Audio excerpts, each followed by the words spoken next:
Olá, é uma alegria poder estar falando com você. Aqui é pastor Pio Carvalho, eu sou pastor sênior da Comunhão Cristã Aba em Curitiba. Nós estamos disponibilizando esse material para você e vai fortalecer você, edificar, vai preparar você para viver uma vida cristã abundante, uma vida cristã vitoriosa.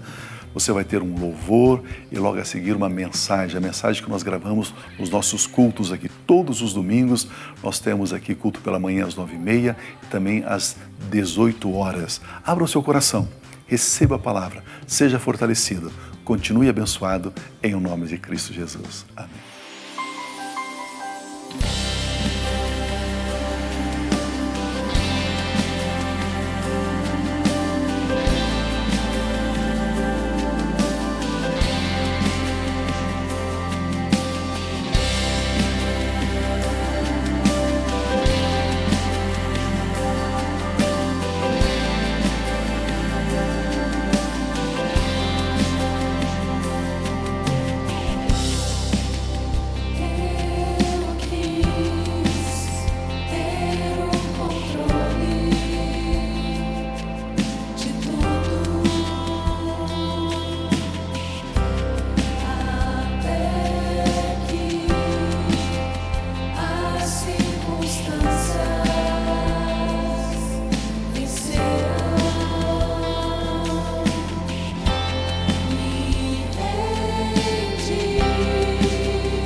Eu quero usar como tema, como título, Jesus Cristo trouxe a graça.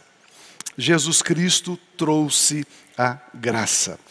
Antes de destacar aqui o primeiro ponto da mensagem, eu quero fazer uma pequena introdução. E eu gostaria que você pensasse comigo que existe uma grande diferença, uma diferença abismal, entre a maneira como o povo hebreu serviu a Deus e a maneira como os cristãos servem a Deus. São maneiras distintas, são maneiras diferentes. Uma quantidade enorme de cristãos ainda tem misturado a maneira como os hebreus serviam a Deus debaixo da velha aliança. E alguns cristãos, mesmo estando na nova aliança, está misturando e querendo trazer algumas práticas de culto, de relacionamento com Deus através da velha aliança. Certa feita eu, compartilhando uma mensagem, até falando um dia numa live, eu disse que nem todas as pessoas entendem aquilo que nós estamos ministrando. Nem todas as pessoas aceitam o que nós estamos ministrando. Amados, existe a fé, existe a dúvida e existe a incredulidade. A dúvida, ela não necessariamente ela se opõe à fé, porque a dúvida ela se instala por falta do conhecimento. Quando você conhece, a dúvida vai embora. Mas a incredulidade é mesmo quando você recebe a verdade e você rejeita conscientemente. Isso é incredulidade. Incredulidade. Então existem algumas pessoas que são incrédulas em relação ao amor de Deus, à graça de Deus, a obra perfeita, consumada de Cristo Jesus a nosso favor. Em certa ocasião, uma irmã me ouviu falar isso, ela me procurou e disse assim: Pio, é verdade, essa mensagem que você prega não é para mim. Eu gosto, pastor, de jejuar 3 dias, de lutar com Deus, como Jacó, lá no Val de Jaboque. E lutar, e triunfar, e Deus me abençoa. Eu gosto é disso, pastor. Pastor, eu gosto é de 7 semanas, daquela corrente, aquele jejum, aquele clamor na madrugada. Pastor, eu sou desse tipo. Eu gosto é disso. Essa sua mensagem de que Deus nos ama, de que a graça de Deus está sobre a nossa vida, essa mensagem não é para mim. Por isso eu estou procurando uma outra igreja, estou me desligando daqui. Eu falei: amém, irmã, que bênção, glória a Deus, graças a Deus por essa clareza, por essa escolha, por essa decisão. Porque, irmã, como você sabe muito bem, existe só 2 maneiras de viver a vida: servindo a Moisés ou servindo a Jesus. Ela parou e disse assim: mas como assim? Eu falei: você está dizendo que você quer através do seu desempenho, do seu suor, do seu esforço, como aqueles que seguem a Moisés, como aqueles que estão debaixo da lei. Você quer servir a Deus usando essa metodologia, esse caminho. Você não quer servir a Deus através de Cristo. Para você, quando Jesus disse, sem mim nada podeis fazer, para você Jesus estava mentindo. Quando Jesus disse assim, olha, eu sou o caminho, a verdade e a vida, ninguém vem ao Pai a não ser por mim, para você Jesus estava mentindo. Você quer ir ao Pai através do seu jejum, do seu esforço, da sua performance. Ela parou assim, arregalou os olhos e disse, não. Mas então agora eu estou confusa. Amados, e é isso. Existe essa confusão. O próprio Deus Pai, quando Jesus se transfigurou lá no monte, ele estava com Pedro, Tiago e João, e na transfiguração apareceu Moisés, apareceu Elias, e o Pai disse, este é o meu Filho amado, a ele ouvi. Percebe que o próprio Deus Pai está fazendo uma separação, uma distinção de tempos, de épocas, de ocasiões. Não se pode servir a dois senhores. Não tem como eu servir Moisés e Jesus. Não tem como. Precisamos escolher servir a Moisés ou a Jesus, o chamado Cristo.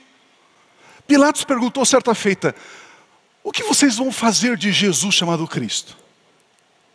O que farão dele? É uma pergunta que a gente precisa responder. Sabe o que eu vou fazer de Jesus? Eu quero tê-lo como meu Senhor, como meu Salvador, como caminho, como a verdade, como a vida, como aquele que me perdoou, o sangue dele redimiu, me purificou. É isso que eu quero. Vamos entender a divisão dos tempos, das épocas. Eu vejo que depois dessa mensagem aula, nós vamos fazer um testezinho com vocês, para vocês responderem algumas perguntas. Né? Vocês responderem algumas questõezinhas aí. Então, por gentileza, né? Preste atenção, por gentileza, preste atenção. Romanos capítulo 5, o versículo 14, a parte A do versículo diz assim, todavia a morte reinou desde o tempo de Adão até o tempo de Moisés, até Moisés. Essa é a primeira parte. A morte reinou de Adão até Moisés. Esse texto fala que existiu um tempo onde a morte governava. A morte reinava. E esse tempo durou até Moisés. Olha a importância de Moisés. Até Moisés. Por que então Moisés é tão importante assim? Olha, João capítulo 1, versículo 17 fala, pois a lei foi dada por intermédio de Moisés. A graça e a verdade vieram por intermédio de Cristo Jesus. Ou seja, a morte reinou de Adão até Moisés, até quando Deus deu a lei. Até quando Deus deu a lei. Quando a lei entrou, a morte já não estava reinando. Quem começou a governar agora, começou a reinar agora, foi a lei. A lei. É interessante isso, que Deus usou Moisés para trazer a lei. A lei mostra o padrão de santidade, de retidão exigido por Deus. Por isso que Paulo diz que a lei é boa. Porque ela mostra, é assim que Deus pede que você seja, é este o padrão. E a palavra de Deus nos diz que João Batista aparece como o varão que aplicou com maior zelo e com maior profundidade a lei. Ele, João Batista. Mateus capítulo 11, versículo 11, Jesus declara essas palavras assim, digo-lhes a verdade, entre os nascidos de mulher não surgiu ninguém maior do que João Batista. Jesus está dizendo isso, ninguém maior que João Batista, mas Pio, nem Davi, nem Moisés, nem Abraão, ninguém maior que João Batista. Todavia, o menor no reino dos céus, depois de Cristo, é maior do que ele. Você sabia que Deus Pai, o nosso Pai Celestial, olha para você e vê você sendo maior do que João Batista? No reino de Deus nós somos maiores que João Batista. Amados, que coisa. Olha o versículo 13, por gentileza. O 13, próximo. Pois todos os profetas e a lei profetizaram até João. Queridos, é importante essa divisão de tempo. A Bíblia está dizendo que de Adão até Moisés, quem que governou? A morte. Aí a Bíblia diz que a lei durou até João. Então, de Moisés até João, de Moisés até Cristo, quem que governou? A lei. A lei. Vamos entender bem isso. Isso é muito importante. Pois todos os profetas e a lei profetizaram até João. Vocês que são alunos da nossa escola, sabem que existe o ofício profético, o ministério profético e o dom de profecia. São três coisas distintas. Então, quando a Bíblia diz que os profetas profetizaram até João, a Bíblia está falando do ofício profético. Ela não está falando do ministério profético e ela também não está se referindo ao dom de profecia. Tanto o dom de profecia quanto o ministério profético permanecem nos nossos dias. Esse texto sagrado diz que a lei e os profetas duraram até João, até quando João veio. João Batista, então, ele passa a ser o modelo do fim da lei e do fim dos profetas. João Batista é um divisor, é o último profeta antes de Cristo Jesus. João Batista encerra o ciclo da lei, encerra o ciclo da lei. Importante sabermos isso. Mais uma vez o texto de João 1,17 diz: pois a lei foi dada por Moisés, e agora ela encerra com João Batista. Ela foi dada por Moisés e o encerramento desse ciclo da lei é com João Batista. E agora então vem Jesus Cristo e inaugura um outro ciclo, um outro tempo tremendo, poderoso. Então, amados, vamos ver isso. Um homem chamado Adão, ele peca e aí ele passa para as mãos de Satanás o governo da terra. E aí o governo da terra é morte. Aí Deus levanta um grande homem chamado Moisés. E Moisés então dá a lei. Por isso que Moisés é importante, ele dá a lei. Agora então Moisés governa, a lei governa até Cristo. E João Batista é o último protótipo, o último homem, a última figura da lei. Por isso que João Batista é importante. Que dos nascidos de mulher ninguém maior do que ele. Aliás, ele era aquele que anunciava: depois de mim virá aquele que batizará com o Espírito Santo e com fogo, referindo-se a Cristo Jesus. Olha esse texto de Romanos 10:4. Porque o fim da lei é Cristo, para a justificação daquele que crê em Cristo.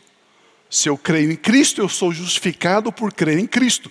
Eu não sou mais justificado por querer obedecer e praticar a lei.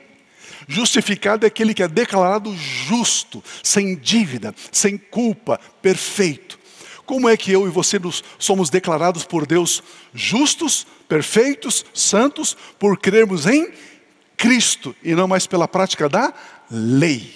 Então nós temos aqui, de uma forma bem clara, esta revelação, este ensino da palavra. Olha esse texto de Gálatas capítulo 1, versículo 15.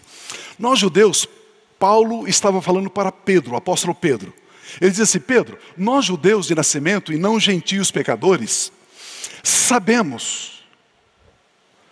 nós sabemos que ninguém é declarado justo, é justificado pela prática da lei, mas mediante a fé em Jesus Cristo. Diga amém, pelo menos, pelo amor de Deus. Assim nós também cremos em Cristo Jesus para sermos justificados pela fé em Cristo e não pela prática da lei, porque pela prática da lei ninguém será justificado. Ninguém será declarado justo pela prática da lei. Mais uma vez, a importância da divisão do tempo. Um tempo onde a morte reinou, um tempo onde a lei reinou, e agora de Cristo Jesus até a segunda vinda de Cristo, a graça reina. A graça reina. A lei foi dada por Moisés. A graça e a verdade vieram por meio de Cristo. O fim da lei é Cristo. O início da graça e da verdade é Cristo. O apóstolo Paulo fala essas palavras a Pedro e ele diz: ninguém será justificado, declarado justo diante de Deus pela prática da lei. A Bíblia Sagrada é muito clara em dizer que ninguém justo é aquele que é aceito por Deus, aquele que não tem mais dívida diante de Deus, É aquele que crê em Cristo Jesus e recebe a abundância da graça e o dom e a dádiva e o presente da justiça. O que é justiça? Justiça é o estado perfeito. O que é justiça? É o estado daquele que é como deve ser. O que é justiça? É você estar diante de Deus sem nenhum sentimento de culpa, de condenação. Isso é justiça. Justiça é uma posição, justiça é um lugar, justiça. Justiça. Nós temos aprendido muito isso aqui. Justiça é uma posição. Quando Deus criou Adão, Deus colocou Adão numa posição, na posição de justiça. Por isso que quando Adão caiu, Deus veio falar com Adão à tarde. Ele não disse: Adão, Adão, o que foi que você fez? Ele disse: Adão, Adão, onde você está? Eu coloquei você aqui numa posição de justiça, de estado perfeito, e você não está mais nessa posição. Aonde você está? Foi isso que Deus perguntou. Por isso que em Lucas 19, o texto diz que Jesus veio buscar e salvar o que se havia perdido, não quem se havia perdido. O que se havia perdido. E o que foi que se perdeu lá no Éden? A posição de justiça. E Jesus veio nos colocar novamente nessa posição de justiça. Aleluia. A gente pode ficar uma semana falando sobre isso, mas esse não é o meu assunto hoje. Vamos olhar um pouquinho João Batista e a lei, já que ele é o último cumpridor da lei. Esse é o meu primeiro ponto então, João Batista e a lei. Vamos ver a relação de João Batista com a lei, lembrando que a razão da lei era trazer santidade, fazer com que o homem se tornasse justo. Essa era a razão da lei. A santidade debaixo da lei tinha aspectos e características específicas. Para os que viviam debaixo da lei, a santidade tinha que ser buscada. Era através de um esforço, de um empenho. Na lei, santidade é alguém vivendo, por exemplo, isoladamente, numa montanha. Essa era a ideia de santidade da lei. Ou vivendo numa construção de pedras, um lugar frio, úmido, alguém num quarto escuro. Santidade. Ele está separado do mundo. Santidade. Essa era a ideia da santidade debaixo da lei. Na lei, santidade era viver isolado. Era encontrar com pessoas sem nenhuma expressão de alegria na face. Ao contrário, pessoas que falavam bem baixinho, para dentro, quase que sussurrando. Uma expressão de uma face fechada, enrugada. Isso não é tudo. Pessoas que não sorriam. Pessoas que para elas santidade é o isolamento. Santidade é não faça, não olhe, não sonhe. Não. Isso é santidade. João Batista é a maior figura humana que viveu debaixo da lei. Ele é o protótipo da santidade vivida na lei. A Bíblia diz que João Batista vivia nos desertos. Aliás, ele é a voz do que clama no deserto. Vivia lá no deserto. Se alguém desejasse ouvir a mensagem de João Batista, teria que ser quase que um atleta. Caminhar dias e dias no deserto, até chegar onde ele estava. Era assim. Era uma busca, era um esforço, era um desempenho. Para ouvir João Batista pregar, teriam que enfrentar abstinências. Comida escassa. No deserto não tem restaurantes. As pessoas tinham que levar a sua comida, 3, 4, 5 dias. Era aquilo que elas comiam. Não tinha restaurante. As pessoas não tinham conforto. O conforto era escasso. No deserto não tem hotéis. Um calor desumano durante o dia. 40 e tantos graus. Um frio desumano durante a noite. 0, abaixo de 0. Bastante sacrifício, bastante sofrimento, bastante empenho. As pessoas teriam que sair de casa, da cidade, para poderem ouvir João Batista. Por quê? Cidade, na lei, é lugar de pecado. Cidade é sinônimo de iniquidade. E Deus vem e destrói as cidades de Sodoma e Gomorra. A cidade está o pecado. João Batista, o ermitão, o eremita. Deliberadamente ele vivia no deserto, abstêmio. Vestido de peles de camelo, se alimentava de gafanhoto, de mel silvestre. Era o que ele comia. Agora, com isso em mente, como será que era a vida social de João Batista? Ela simplesmente não existia. Não existia. Nunca ele participaria de uma festa. Ele não participava de uma festa de jeito nenhum. De jeito nenhum. Ele nunca beberia um copo de vinho, um suco, um refrigerante. Mas de jeito nenhum, impossível. Ele não comia pão. Ele não comia um cabrito assado, um cordeiro assado, de jeito nenhum. Ele não usava roupas festivas. Não, não, não. E quanto à mensagem? Eu quero ouvir João Batista. Vamos convidar João Batista para a próxima conferência. Ele vai subir aqui. O que ele vai pregar? Qual é o esboço da mensagem de João Batista? Vamos ver o que ele vai pregar? Lucas capítulo 3, de 7 a 9, ele prega assim. João Batista pregava, dizia às multidões que saíam para serem batizadas por ele: raça de víbora! Quem lhes deu a ideia de fugir da ira que se aproxima? E ele continuava: deem frutos. Você pode ver aquele homem barbudo, cabeludo, vestido de pelos de camelo, magrão, aquele dedão ossudo apontando para você assim, diz: deem frutos de arrependimento. E não comecem a dizer a si mesmos: Abraão é nosso pai. Parem com essa conversa. Pois eu lhes digo que destas pedras Deus pode fazer surgir filhos de Abraão. E sabe de uma coisa? O machado está posto à raiz das árvores. E toda árvore que não der bom fruto será cortada e lançada no inferno. Essa é a mensagem de João Batista. Você imagina, você sai da cidade, caminha dias no deserto, não tem o que comer, não tem onde tomar banho, não tem banheiro, não tem para ouvir isso.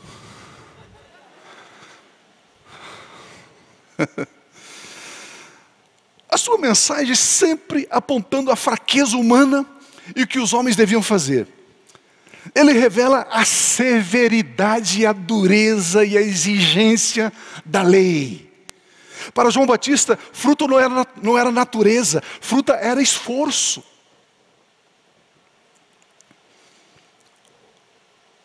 É como se você chegasse diante de um pé de laranja e o pé de laranja fazendo assim, ó. Aí pergunta: o que você está fazendo? Eu estou me esforçando para dar fruto. Não, mas fruto é natureza. Mas para João Batista, fruto não era natureza, era esforço. Ele diz: deem frutos. João Batista alcançou o grau mais elevado dentre os que seguiam a lei. Dos nascidos de mulher, ninguém era maior do que ele. É a figura elevada da lei. Agora, será que João Batista tem algum paralelo com a igreja hoje? Vamos ver, segundo ponto, João Batista e a igreja. Você consegue entender que a santidade pregada em nossos púlpitos atualmente tem tudo a ver com a mensagem de João Batista? Santidade para muitos de nós tem tudo a ver com abstinência. E tem a ver também com esse zelo extremo do fazer, fazer e fazer. Muitos cristãos ainda que se isolam, são vistos como pessoas especiais. A irmã Mariazinha, ela mora lá na vilazinha, numa casinha. Deus diz para ela não congregar em igreja nenhuma. Ela vive isolada. A gente vai lá, ela ora, ela profetiza, ela põe a mão na cabeça, ela sapateia. É uma irmã do reteté. Ela é santa.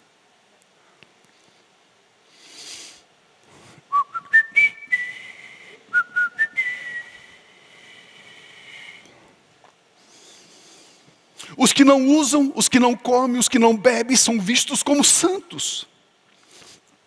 Nessa mensagem, a santidade é a separação das coisas e não a separação por sermos filhos amados de Deus. Na mensagem da lei, se você separa de, você é santo. Na mensagem de Cristo, se você é separado para Deus, aí você é santo. Existe uma diferença, amados. A mensagem de João Batista continua sendo pregada semanalmente nas nossas igrejas. Paguem o preço, façam mais obras, deem mais frutos, raça de víboras. Irmão, vamos fazer uma campanha de 7 quartas-feiras aqui. Pastor, eu fiz 4 quartas-feiras e não pude vir na uma. Começa do zero, começa de novo. Começa do zero. Você quebrou.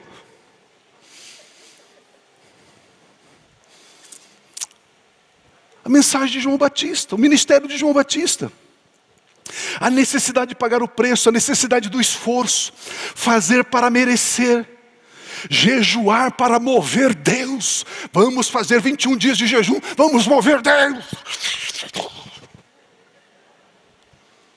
Eu não sei de que Deus esse povo está falando.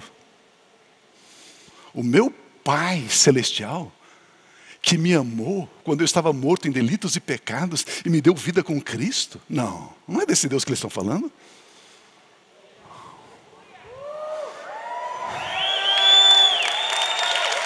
Aleluia!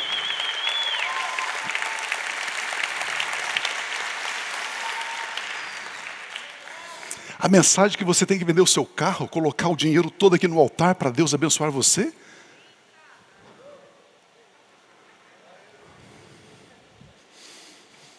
É isso. João Batista está sendo pregado aí, amados. E algumas pessoas dizem: Pio, eu não gosto muito da sua mensagem. Você fala do amor de Deus, da graça de Deus, você fala de Jesus. Não, Pio, eu tenho que ralar, Pio. Amados, aqui está a verdade. Não conseguimos fazer a distinção dos tempos. De Adão até Moisés, como eu disse, era o governo da morte. De Moisés até Cristo, o governo da lei. De Cristo até a segunda vinda de Cristo, é o governo da graça, do amor de Deus. E a gente mistura esses tempos. Nós pregamos que o povo hebreu saiu do Egito. Foi salvo do Egito, mas o Egito não saiu do povo hebreu. Por isso o povo hebreu quis voltar. Mas a Bíblia diz que eu e você fomos redimidos da lei. Só que a lei não saiu da gente, a gente quer voltar a praticar a lei. Hello? Nós também fomos resgatados. Mas parece que a lei não saiu das nossas igrejas. A lei continua sendo cultuada, venerada. A gente consegue ver pessoas vindo nos cultos, não porque eles são bênçãos, não porque eles adoram e celebram a Deus. Não, não, não. Eles vêm para receber uma bênção. Eles vêm como mendigos, com um chapéuzinho na mão, pedindo esmolas na igreja.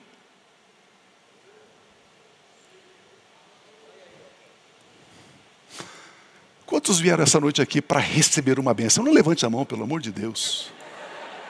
Você não veio aqui para receber uma bênção, você veio aqui porque você já é uma bênção. Aleluia!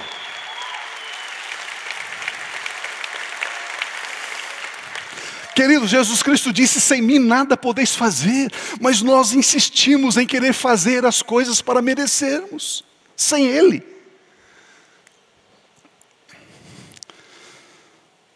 Por esta razão, Jesus Cristo pregou dizendo: arrependei-vos e crede no Evangelho.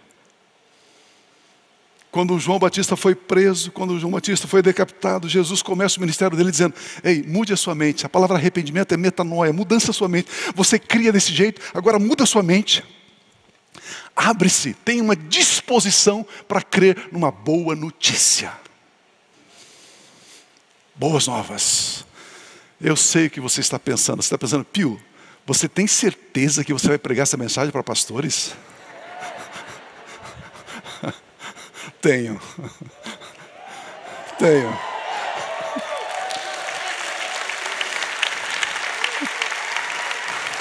Aleluia. Vamos ver esse terceiro ponto. Porque se eles ouvirem isso, e se eles têm alguma dúvida, o conhecimento vai dirimir a dúvida, vai acabar com a dúvida. Ou se eles são incrédulos, se eles vão rejeitar a verdade. Não tem outro caminho, não tem outra posição. Terceiro ponto, Jesus Cristo e a igreja. Vamos ler novamente o texto de João 1,17? Pois a lei foi dada por intermédio de Moisés. A graça e a verdade vieram por intermédio de Jesus Cristo. A palavra ali, vieram, ok? No grego não é vieram, no plural. No grego é veio. Na nossa tradução está ali para concordar, né? Graça e verdade, fica plural, aí está vieram.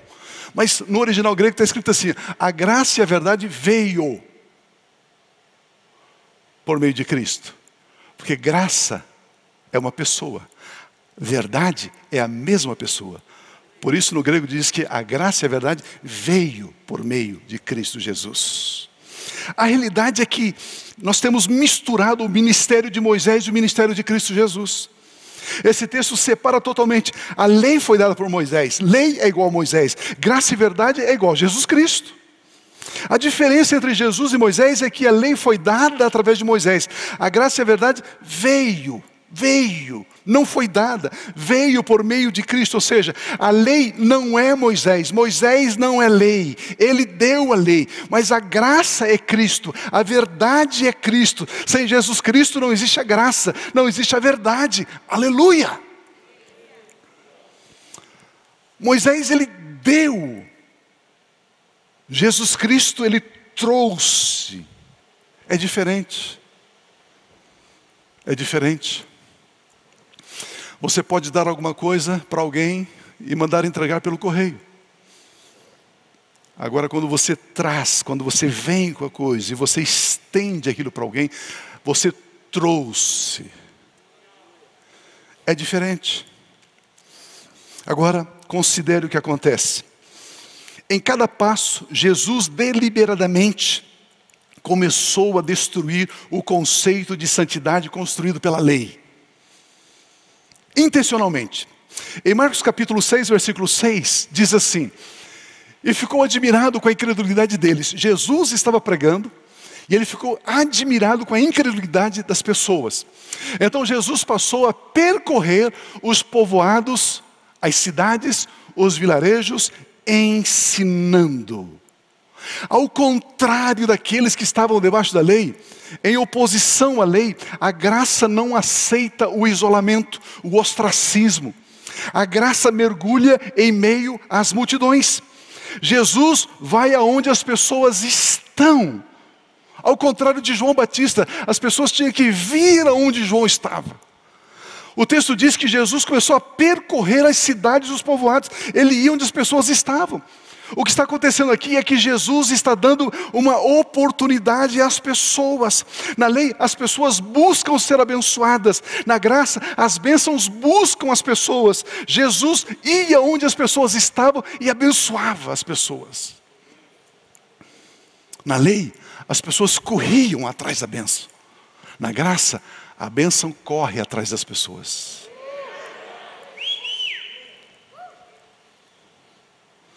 Em João capítulo 2, versículos 1 e 2 diz assim, 3 dias, no terceiro dia, houve um casamento lá numa cidadezinha chamada Caná, lá na Galileia.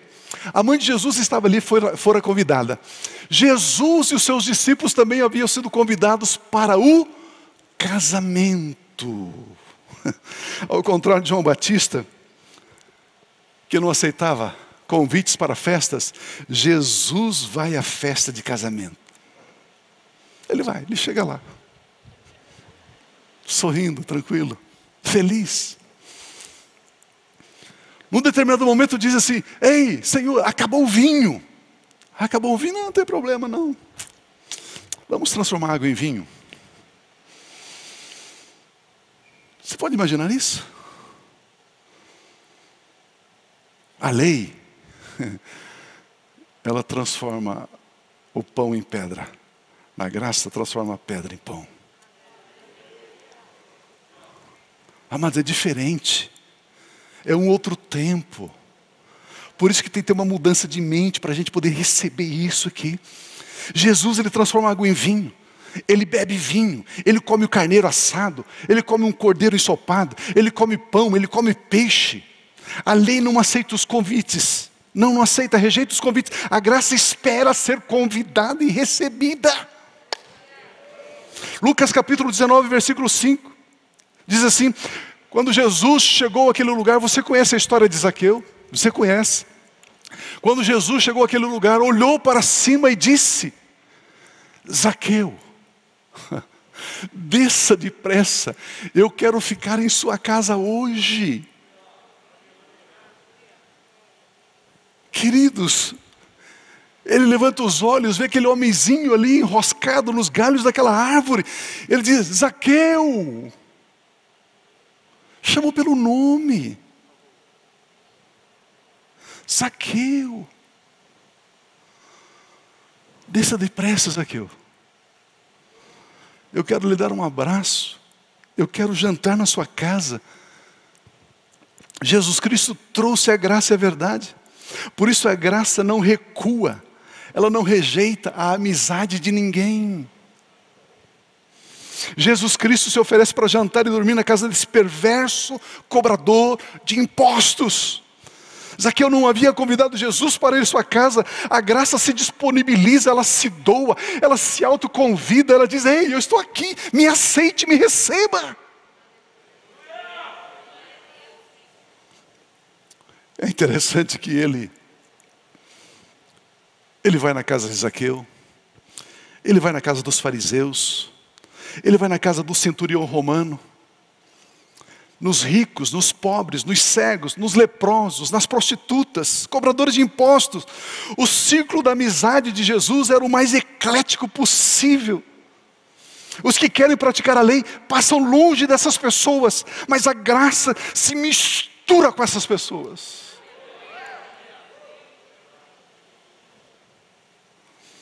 Outra coisa, as pessoas, elas não saíam das suas rotinas para encontrarem-se com Jesus.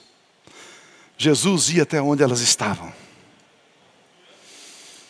Ele tinha uma agenda, está escrito lá em João, era necessário que ele passasse por Samaria. De repente a gente lê o texto e para a gente não faz muito sentido. Imagina o seguinte: aqui em cima, o mar da Galileia, Cafarnaum, onde ele morava. Okay? Aí ele vem lá de cima, passa pelo território samaritano e chega em Jerusalém. Quando eles ofereciam os sacrifícios, os cultos em Jerusalém, eles tinham que voltar para lá para o norte. Sabe o que eles faziam? Eles desviavam do território do samaritano. Porque se eles passassem pelo território samaritano, a lei dizia que eles iriam se contaminar. Eles perderiam a purificação que eles haviam recebido aqui no templo em Jerusalém. Jesus está em Jerusalém e diz: eu vou passar por Samaria.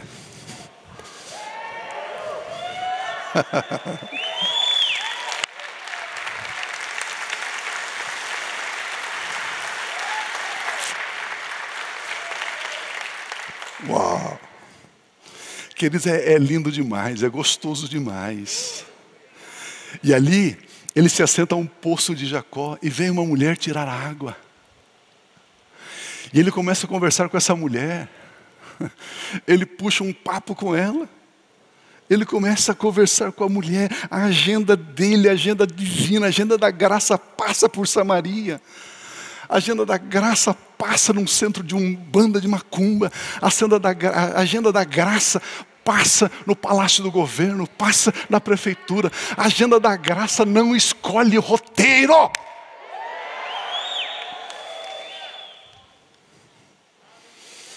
Meu Deus!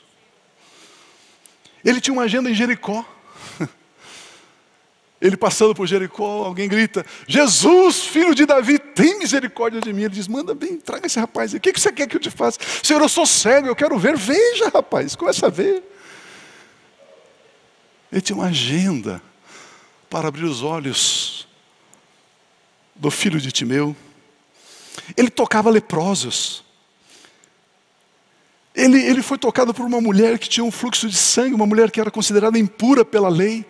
A mulher vem, toca, é curada, ele para. A mulher fica com medo porque ela poderia ser apedrejada. A lei dizia, se uma mulher que tinha fluxo de sangue tocasse alguém, ela poderia ser apedrejada. E quando Jesus volta e diz: quem foi aquela que me tocou? E ela então se prostra trêmula diante dele. Ele diz assim: filha,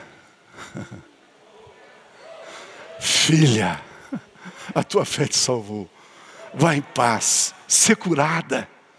Queridos, é outra mensagem, não tem nada a ver com a raiz que está, não tem nada a ver com raça de víboras. Queridos, é um outro tempo. É isso que eu gostaria que vocês entendessem, é um outro tempo. Meu Pai. E quanto ao conteúdo da mensagem de Jesus? Vamos ver um esboço. O pessoal diz assim: Pio, você quer me vender esse teu iPad? O esboço das minhas mensagens estão aqui, né? Você quer me vender? Um irmão ofereceu 2 milhões de reais. Pio, 2 milhões eu compro teu iPad. Eu falei: não, meu irmão, eu posso mandar de graça a mensagem para você. Ele diz: amém, glória a Deus. Então manda. Eu falei: está em Gênesis até Apocalipse, pode pegar. Está lá. Mas vamos ver o esboço da mensagem. Nós vimos o esboço da mensagem de João Batista. Vamos ver o esboço da mensagem de Jesus. Vamos ler esse esboço. Lucas capítulo 4, 18 diz assim: o Espírito do Senhor está sobre mim. Aleluia, aleluia. Porque Ele me ungiu com um propósito para pregar as boas novas, as boas notícias aos pobres. Ele me enviou para proclamar liberdade aos presos e a recuperação da vista aos cegos, para libertar os oprimidos. A proclamar o ano da graça do Senhor. Queridos, esse é o esboço da mensagem de Jesus. Era isso que ele pregava. Eu gosto disso. Ele foi ungido para um propósito, para proclamar, para ser um arauto, para publicar as boas novas da graça de Deus. Em Lucas capítulo 5, versículos 12 e 13, estando Jesus numa das cidades, passou um homem coberto de lepra. Quando viu Jesus, prostrou-se, rosto em terra, e rogou-lhe: se quiseres, podes purificar-me. Jesus estendeu a mão, tocou no leproso e disse: quero, seja purificado. E imediatamente a lepra o deixou. A graça é a mensagem que pode e que quer. Ele quer nos purificar, Ele pode nos purificar. Ele quer nos erguer, Ele pode nos erguer. A graça inclui, ela não exclui, ela inclui. Ela abraça, ela toca, ela aceita. A lei não permite que alguém tocasse o leproso, não permitia. A graça deseja tocar no leproso, ela toca no leproso, ela quer tocar no leproso. Aleluia. Em João capítulo 8, versículo 10 e 11, então Jesus pôs-se em pé e perguntou-lhe: mulher, esta mulher que fora apanhada num ato de adultério, trouxeram ali. E Jesus então disse: mulher, onde estão eles? Onde estão os teus acusadores? Ninguém condenou você, mulher? Ninguém, Senhor, disse ela. Declarou Jesus: eu também não a condeno. Jesus diz: eu também não te condeno. Esses dias uma irmã disse: pastor, eu fui excluída da igreja porque eu cortei 2 centímetros da ponta do meu cabelo. Aí vem Jesus e diz: eu também não te condeno. Mulher, eu não te condeno. Ele diz: vá em paz, mulher. Agora vá e abandone a sua vida de pecado. Queridos, a lei, ela foi escrita em pedras. A lei só sabe usar pedras. A lei coloca pedras nas mãos das pessoas. A lei condena, apedreja por causa do pecado. A graça perdoa e libera as pessoas do domínio do pecado. Era isso que Jesus pregava. Meu Deus. A graça não é uma mensagem. A graça é uma pessoa. A graça se fez carne. A graça é Cristo Jesus. Ele é o alfa, Ele é o ômega. Ele é o conselheiro, Ele é o Deus forte, Ele é o Pai da eternidade, Ele é o príncipe da paz, Ele é o autor da vida, Ele é o verbo da vida, Ele é a raiz de Davi, Ele é a pedra angular, Ele é a luz do mundo, Ele é o sol da justiça, Ele é o cabeça da igreja. Amados, é essa a mensagem. Ele é o supremo pastor, Ele é a ressurreição, Ele é a vida, Ele é o caminho, Ele é a verdade, Ele é a porta, Ele é Jesus, Ele é a graça, Ele é a verdade. Aleluia.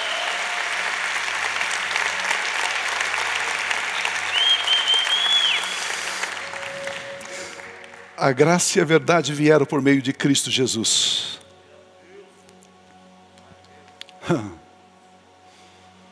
Ah, se nós entendêssemos isso. Ah, se entendêssemos isso.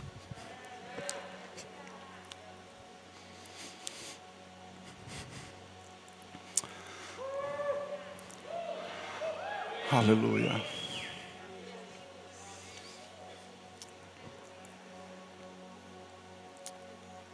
Aleluia.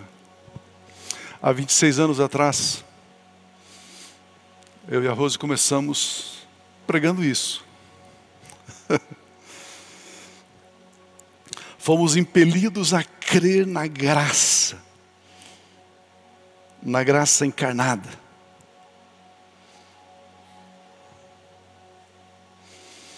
A comunhão cristã existe para cumprir o que Jesus Cristo disse: assim como o Pai me enviou, eu os envio. E Jesus nos enviou para pregar a mensagem dele, não a de João Batista.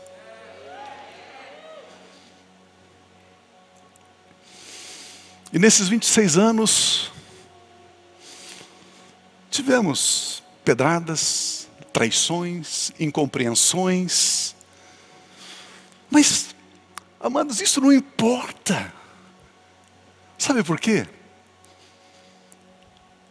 O amor não busca os seus próprios interesses. É impossível você me decepcionar. Eu me relaciono com você sem nenhum interesse. Não tem como você me frustrar. Eu posso ficar triste por você, mas não com você. Em ver você tomar um caminho de angústia, de dor, de sofrimento, de falta, de escassez, e ainda culpar Deus. Isso me entristece. Mas o fato de ser compreendido, de dizer, não, a comunhão cristã ama, o Pio, eu sou um pregador da supergraça, da hipergraça. As pessoas inventam algumas coisas que tiram do inferno.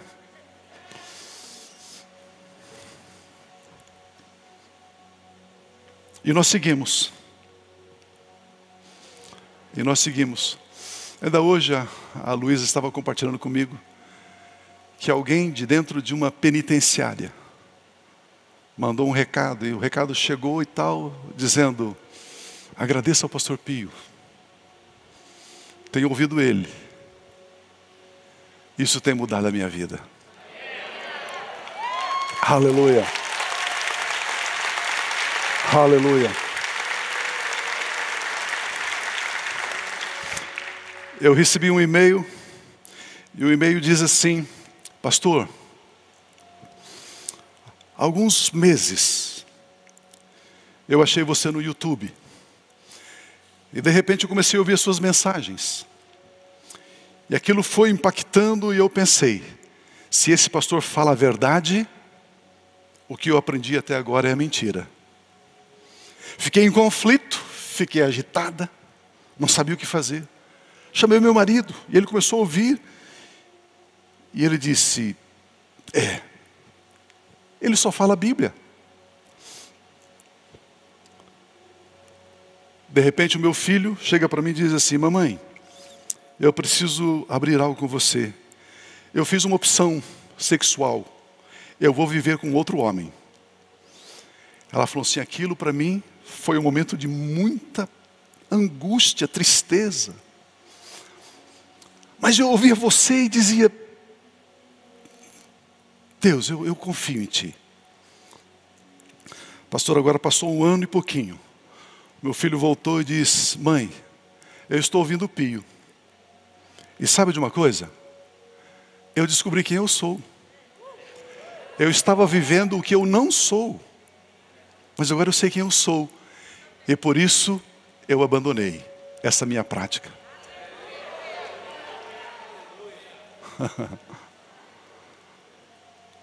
Graças a Deus. Graças a Deus. Por isso, do começo ao fim, a minha mensagem, a nossa mensagem, está aqui em Romanos capítulo 8, que diz assim: que diremos, pois, diante dessas coisas? Se Deus é por nós, quem será contra nós? Aquele que não poupou seu próprio filho, mas o entregou por todos nós, como não nos dará juntamente com Jesus, com o Filho de Deus, e de... quantas coisas? Quantas coisas? Todas as coisas. Quem fará alguma acusação contra os escolhidos de Deus? É Deus quem nos justifica. É Deus quem nos justifica. Nenhuma condenação há para aqueles que estão em Cristo Jesus. Aquele que está em Cristo Jesus é uma nova criação. As coisas velhas já passaram. Eis que surgiram coisas novas. Ah, amados, nós precisamos experimentar a boa, perfeita e agradável vontade de Deus. Nós precisamos entender Cristo Jesus, esse novo tempo, para que a gente possa de fato focar em Cristo Jesus. A esperança da nossa glória. Aleluia. Sim, Senhor.